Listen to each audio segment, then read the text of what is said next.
I'm Kathy Miles, follow me.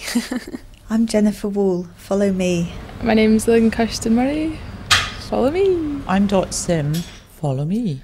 I'm Annabeth Wyndham, follow me. My name is Yoko Izawa, follow me. Okay, I'm Fiona Cameron, I'm the Jewellery Fellow at the Yorkshire Craft Centre.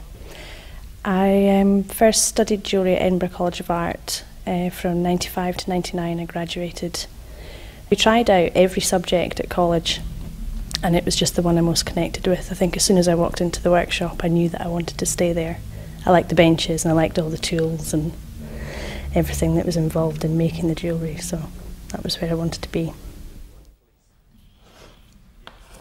I'm going to make one of the small pod or cup shapes to go on my necklace. I'm just going to start by marking the circle out on the silver with some steel compasses.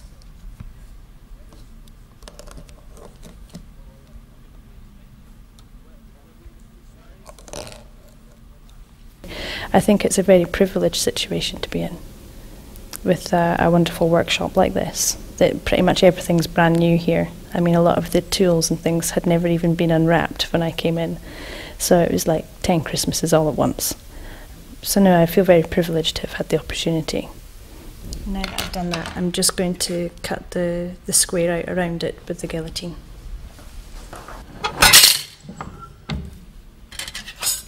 So now that I've got the small square ready, I'm going to cut the actual circle out with a piercing saw.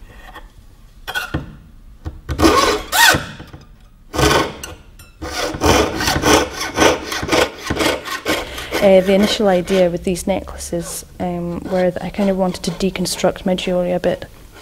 A lot of the work that I'd been doing, especially over the Christmas time, the work was quite dark with very rich colours and quite heavy and thick and chunky looking. And I think with the necklaces that I'm doing at the moment, I wanted to keep going with the kind of the pod and the natural organic shapes, but I wanted to deconstruct the jewellery and make it a lot simpler. I always like when I'm going on holiday, when you're sitting on the beach and you pick up a few shells and make a little necklace or an ankle bracelet out of those. I always like holiday jewellery, and I think I was trying to capture the essence of that with these pieces.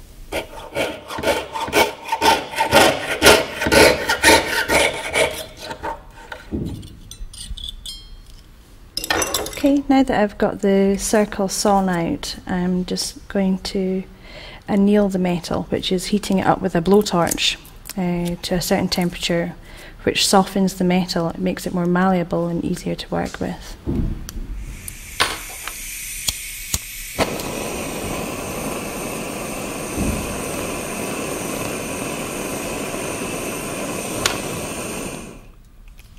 Once I've softened the metal with the blowtorch, I quench it in cold water.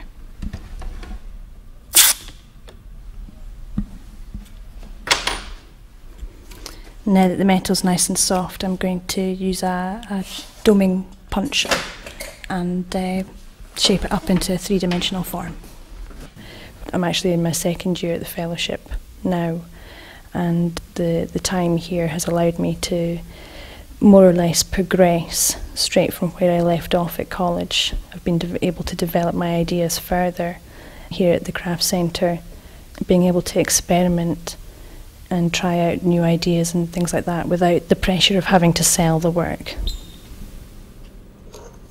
So I'm just hitting the circle into a dome shape with a wooden doming punch, and it starts to take on the domed form, and I'm just going to repeat it down through decreasing dome shapes, which will make it into a nice little cup shape eventually.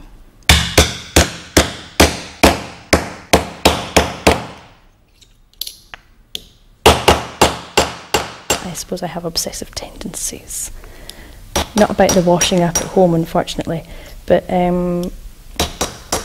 yeah, I do. I think that also shows in a lot of the techniques that I use. There's a lot of repetition involved, and also in some of the pieces I design, there's a lot of repetition, so it gets quite obsessive about churning out sort of exactly 300 of those ones and exactly 200 of those ones, and yeah, I suppose I have obsessive tendencies, but I don't think I'm an obsessive person.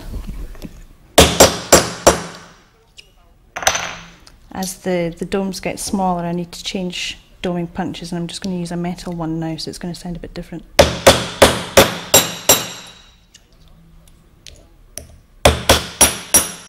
I was born in Inverness, which is a city now on the Moray Firth coast up in Scotland, and I actually grew up in a small town nearby called Nairn. Quite an idyllic childhood really, because Nairn's a beautiful place. It's right on the beach. You can hear the sea from my mum's house. But then pretty much to the other side of the town there's hills and rolling countryside, and then across the Moray Firth you can see the Black Isle, which is quite sort of dark and foreboding hills with snow-capped peaks and things like that. So I grew up always surrounded by nature.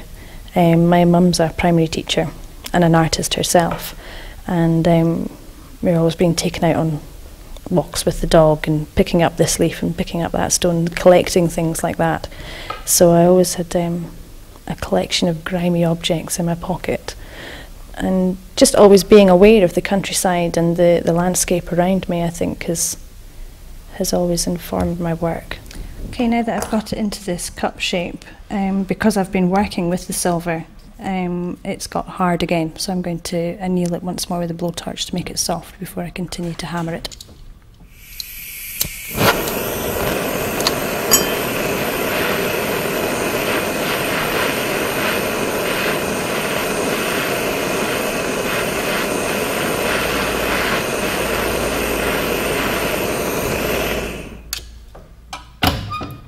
Once again, quenching it in cold water. I don't think I'll ever get tired of making jewellery. I do have days where I do just down tools, even now, but I don't think overall I'll ever get sick of making jewellery and want to stop and do something else. A friend of mine who's been making jewellery for years has recently said, I'm not doing it anymore, I'm going to go into something completely different, and it came as quite a shock to me, because I see myself as a jeweller, and not just as a job, but I think a jeweller is a way that I would maybe describe myself as a person. So I don't think it's something I would ever stop doing. So now I'm going to finish off making the cup shape by hammering it over a steel stake with a steel hammer.